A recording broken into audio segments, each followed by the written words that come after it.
कि सुख ही सुख हो गया, सुख ही सुख हो गया तो बोर हो जाएंगे। ये कितने लोगों ने सुना? सभी ने सुना। तीसरा हमने सुना, बोले जितना हंसोगे उतना रोओगे। कितने लोगों ने सुना? जितना हंसोगे उतना रोओगे। अब हंसना है, मैं हंसना चाहता हूं लेकिन रोना चाहता नहीं, लेकिन हंसोगे तो रोओगे। अब पता नहीं मैं हंसूं कि रोऊं, बहुत मुश्किल है। ठीक, और क्या सुना? और क्या सुना? वो इसमें आ गया, सुख दुख साथ साथ है, एक ही सिक्के के दो पहलू हैं। हाँ, ये और झंझट है। अच्छे लोगों के साथ ही बुरा होता है ना? इसका मतलब अच्छा होना है कि नहीं होना है? हमारे दुष्कर्म हमारे सामने आते, वो तो अलग बात है, वो तो फिर भी लॉजिकल है। हाँ, दुख के बिना सुख का पता नहीं चलेगा, दुख के बिना सुख का पता नहीं चलेगा,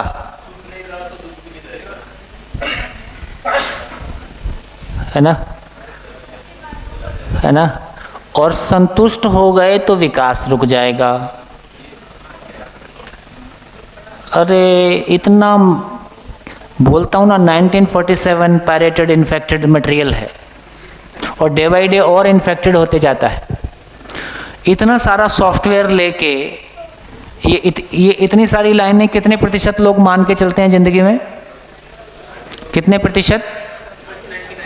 उसके बाद भी हंस लेते हैं, क्या बुरा है? इतना उल्टा पुल्टा मान के जी रहे हैं, उसके बाद भी हंस लेते हैं, क्या बुरा है? अब एक एक चीज करके देखो। हाँ जी, आप कम से कम लिखें, है ना? मेरे को ये शंका रहती है कि आप लिखते रह जाओगे, कॉपी में रह जाएगा, अंदर कुछ जाएगा कि नहीं जाएगा। तो YouTube पे बहुत मटेरियल पड़ा है, यहाँ मैं आपके नियंत्रण में नहीं हूँ, YouTube में मैं आपके नियंत्रण में होता हूँ। आप जब चाहोगे तब बोलूँगा, जब नहीं चाहोगे नहीं बोलूँगा। जहाँ रोक दोगे वहीं खड़ा रहूँगा। कॉफ़ी पीते हुए टांग पे टांग रख के बढ़िया से सोच सकते हो, जितना चाहोगे उतना आपके लिए बोलूँगा। ठीक हो गया? तो आप कम से कम ये लिखने वाला काम उतना करें जितना आपकी बहुत ज़रूरत हो, है ना? कुछ लोग को लिखने से ही समझ में आता है तो वो लोग लिखें, लेकिन कुछ लोगों को केवल सुनने से समझ में आता है। सबका अलग अलग तरीका होता है। चलिए अब एक एक चीज़ को देखते हैं। कुछ कहना चाहे? माइक दीजिए।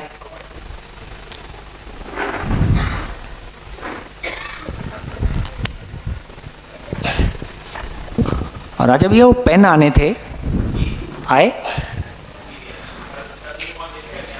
हाँ, ये आपने अभी ये जो ये सारे पॉइंट्स लिखे हैं ना, उससे मुझे एक माइक थोड़ा ऊपर,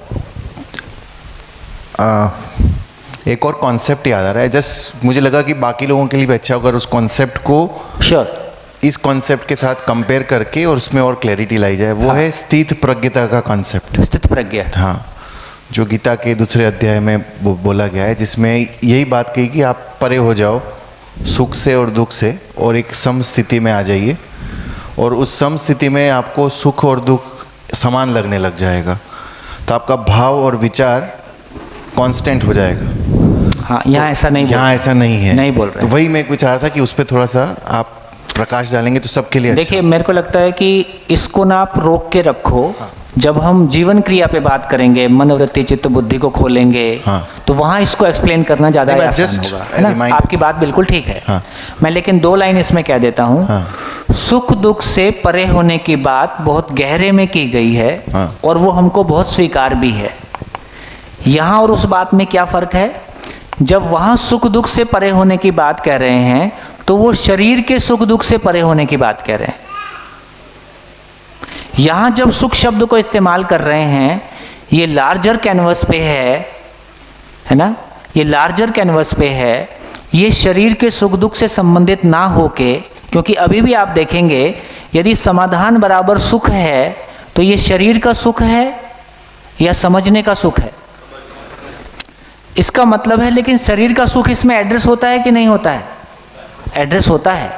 तो जब समाधान बराबर सुख है तो इसका मतलब है कि मैं शरीर को शरीर क्यों है और शरीर कैसे है। तो शरीर का जो पर्पस वाला पार्ट है वो इसमें इंक्लूड हो गया, लेकिन शरीर मेरा सुख दुख शरीर का सुख दुख नहीं है, क्योंकि शरीर का सुख दुख बहुत मोमेंट्री है, शरीर का दुख भी मोमेंट्री है, शरीर का सुख भी मोमेंट्री है, जबकि निरंतर सुख की बात की जा रही है। नहीं, उसमें इसका मतलब है यदि निरंतर सुख की बात की जा रही है तो वो शरीर से कनेक्टेड नहीं होगा। आगे इसकी चर्चा करेंगे। हाँ, उसमें एक फियरलेसनेस का भी कॉन्सेप्ट है, भय मुक्त। भय मुक्त होना, तो भय मुक्त होना तो आएगा ही। आएगा। देखो, यदि हम सुख की निरंतरता की बात करते हैं तो भय के साथ तो सुख की निरंतरता नहीं हो सकती, इसका मतलब उससे तो मुक्त होना होगा। तो धीरे धीरे उसको समझेंगे, एक एक तार समझेंगे। देखिए, बहुत मैं आपको बहुत आश्वासन भी दे सकता हूँ, बहुत सुखद स्थिति की भी बात कर सकता हूँ। एक आदमी की जिंदगी में जितने डायमेंशन हो सकते हैं, सारे डायमेंशन को बहुत लॉजिकली और प्रैक्टिसेबल ग्राउंड पे एड्रेस किया जाएगा, किया जा रहा है। ये अपने को इन 7 दिनों में भी पता चलेगा। ये बात भी ठीक है कि 7 दिनों में सब कुछ हो जाएगा, ऐसा नहीं होगा, लेकिन अपने को भरोसा आ जाएगा कि एक जगह है जहाँ से ज़िंदगी उपलब्ध हो सकती है और ज़िंदगी का क्रम चालू हो जाएगा। बहुत बढ़िया। अब एक एक करके देखते हैं। देखिए, संतुष्ट हो गए तो विकास रुक जाएगा। और विकास क्यों करना है?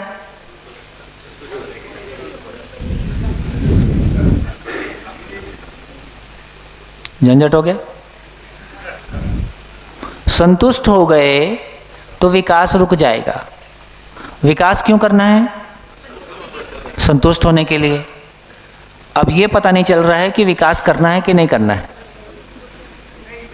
इसलिए इसका एक रिफ्लेक्शन हमारी चर्चाओं में भी आना है कि हमारी चर्चाएं कंक्लूजन पे नहीं ले जाना है, क्योंकि कंक्लूजन पे ले गए तो चर्चाएं बंद हो जाएंगी, तो निष्कर्ष तक पहुंचना ही नहीं है। तो सारे सेमिनार, सारी मीटिंग्स, अगली मीटिंग की डेट तय होती है, कंक्लूजन तक हम नहीं पहुंचना चाहते। ये उसका ही रिफ्लेक्शन आता है। दुख के बिना सुख का पता नहीं चलेगा। तो अपने अपने घरों में जाके अपनों से बोलो कि विश्वास पूर्वक जीते हुए बहुत दिन हो गया, मेरे को विश्वास समझ में ही नहीं आ रहा है, थोड़ा धोखा दो तो मेरे को विश्वास समझ में आएगा।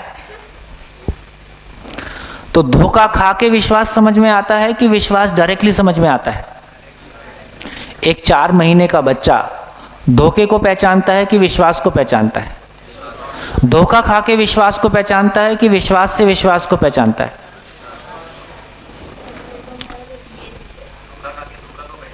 धोखा खा के धोखे को पहचानता है। बहुत बढ़िया। तो ये भी गया। अच्छे लोगों के साथ बुरा होता है तो कोई अच्छा होना चाहेगा? और बुरा होना चाहेगा? बुरा होना मैं चाहता नहीं, अच्छा मैं हो नहीं सकता। ये भी गया। जितना हंसोगे उतना रोओगे। मैं हंसना चाहता हूँ कि रोना चाहता हूँ? और हंसोगे तो रोओगे। ये भी गया। सुखी सुख हो गया तो बोर हो जाएंगे। मैं सुखी होना चाहता हूँ कि नहीं होना चाहता है? होना चाहता हूँ।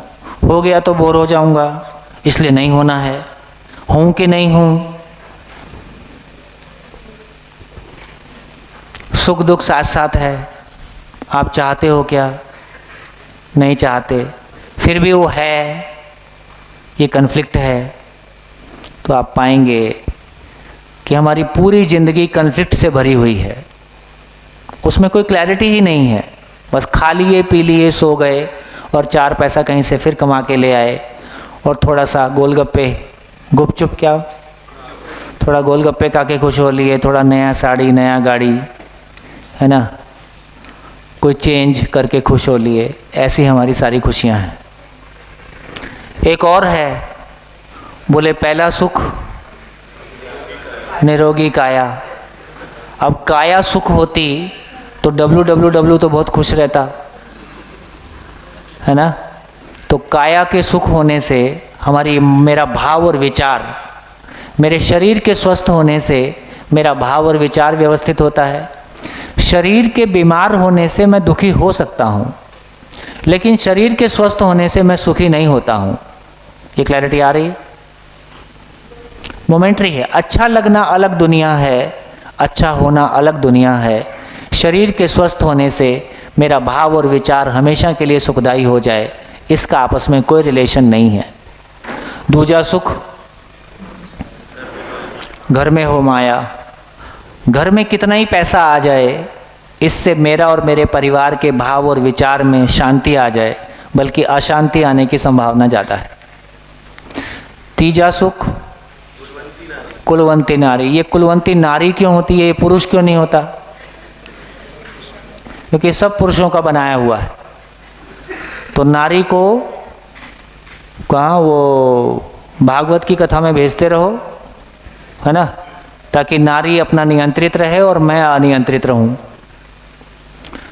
तो कुलवंती नारी, यदि नारी बहुत अच्छी भी है तो उसका इतना ही मतलब है कि वो आपको दुख नहीं देगी, पर दुखी होने के लिए आपको दूसरे की ज़रूरत ही नहीं है।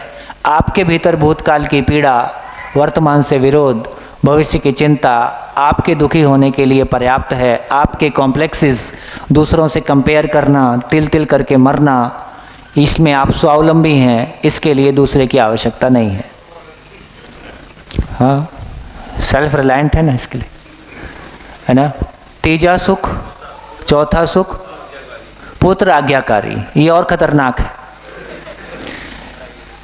कितने प्रतिशत लोग जिंदा रहने के धरातल पर हैं? कितने प्रतिशत? 99.9। ठीक। अब इनके सबके पुत्र आज्ञाकारी हो गए तो क्या होगा? जिंदा रहेंगे कि जिएंगे? जिंदा रहेंगे। आप क्या चाहते हो, आपके पुत्र जिंदा रहें कि जिएं? जिएं। तो आज्ञाकारी हों कि नहीं हो? नहीं हो।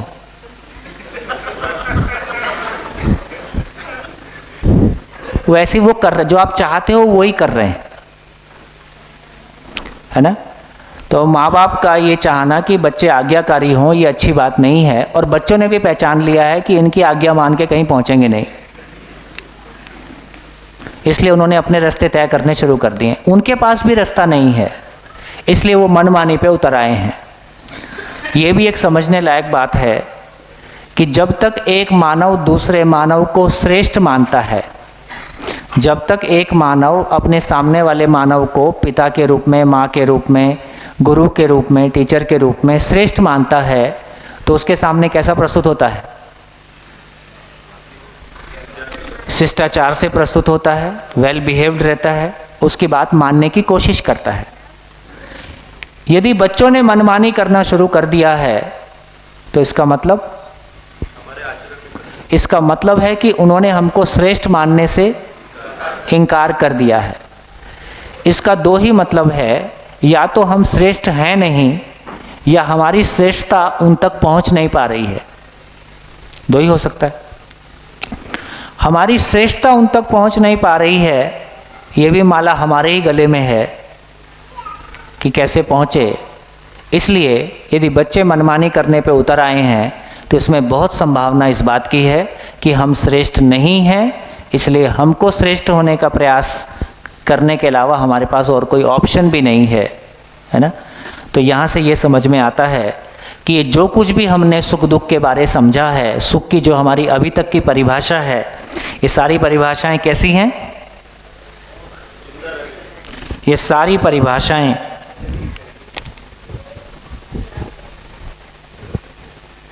खत्म। ये सारी परिभाषाएं शरीर के तल से आती हैं, स्वयं को शरीर मानकर आती हैं, जिंदा रहने के धरातल से आती हैं। इसमें सुख नाम की कोई चीज़, इसमें निरंतर सुख नाम की कोई चीज़ नहीं है। अच्छा लगना और अच्छा नहीं लगना, इससे अधिक इसकी हैसियत नहीं है, औकात नहीं। तो पहली बार इस बात पे ध्यान जाता है कि जिस तरह से सुख को परिभाषित किया गया है, हमारी मैक्सिमम परिभाषाएं जिंदगी को लेके, मैक्सिमम हमारे वक्तव्य, मैक्सिमम हमारे एक्सप्रेशन, वो जिंदा रहने के धरातल से आते हैं। इसलिए कुछ भी बात करो, जिंदगी नहीं मिलती है, बाकी सब ठीक है। मंच पे बोलने के लिए बहुत कुछ होता है, घरों में क्या चलता है वो हमको आपको पता है। बढ़िया, क्या समझ में आया? क्या समझ में आया? सुख को लेके क्या समझ में आया? सुख को लेके क्या समझ में आया? सुख क्या है? सुख एक स्टेट ऑफ माइंड है, एक ऐसा स्टेट ऑफ माइंड जिसमें कोई कन्फ्लिक्ट नहीं है, जिसमें हार्मनी है, और हार्मनी की निरंतरता है, हमेशा हार्मनी है। तो सुख एक स्टेट ऑफ माइंड है ना? इसका मतलब है समाधान बराबर सुख है। शरीर से जो कुछ भी पाया अच्छा लगता है, वो स्टेट ऑफ माइंड से उसका कोई ज़्यादा रिलेशन है नहीं। कोई नहीं, थोड़ा बाहर घुमा दो।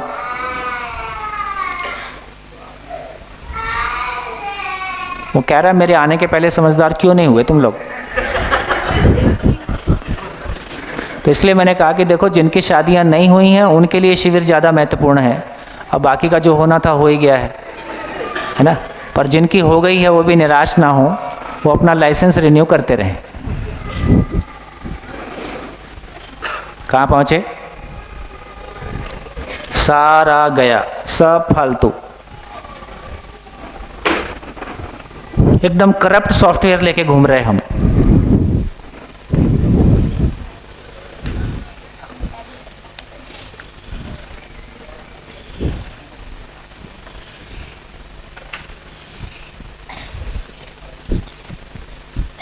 चलो, तो एक क्लैरिटी बन गई कि अब तक हम सुख को क्या मान रहे थे और सुख क्या निकला, इसलिए ये आज तक नहीं मिला।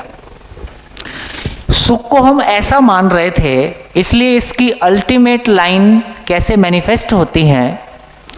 कितने लोगों ने ये सुना है, सुख दुख साथ साथ है, जीवन एक संघर्ष है, संसार माया है, कुछ समझ नहीं आया। ये इसका अंतिम निष्कर्ष है। सारे बुजुर्गों के पास ये निष्कर्ष होता है, इसलिए जवान हमेशा बुजुर्गों से बच के रहते हैं। वो ठीक ही करते हैं, क्योंकि अभी उनकी आशा टूटी नहीं है। तो जिनकी आशा टूट गई है उनके बारे में कहा कि लोग 35 में मर जाते हैं, 70 में दफनाए जाते हैं।